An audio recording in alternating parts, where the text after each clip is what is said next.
Welcome to Rahman rocks. மக்களே, நம்ம இன்றைக்கி என்ன பார்க்க போகிறோம்னு பார்த்தீங்கன்னா, இந்த முருங்கை பூவில் தான் வந்து ஒரு ஆம்லேட் செய்ய போகிறோம். கொஞ்சோண்டு முருங்கை பூவை எடுத்துக்கிறோம்.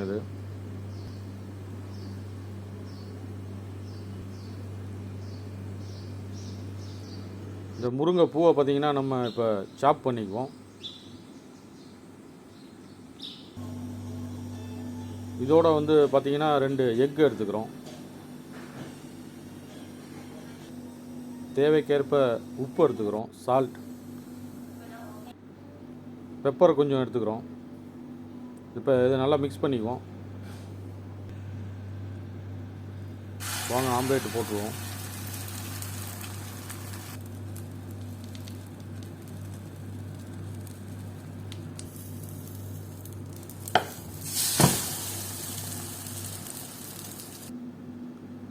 மக்களே, இது பாருங்கள், முருங்கை பூவில் வந்து இப்போ ஆம்லேட் ரெடி ஆகிடுச்சு. நீங்களும் வீட்டில் செஞ்சு பாருங்கள், நல்லா டேஸ்ட்டாக இருக்கும்.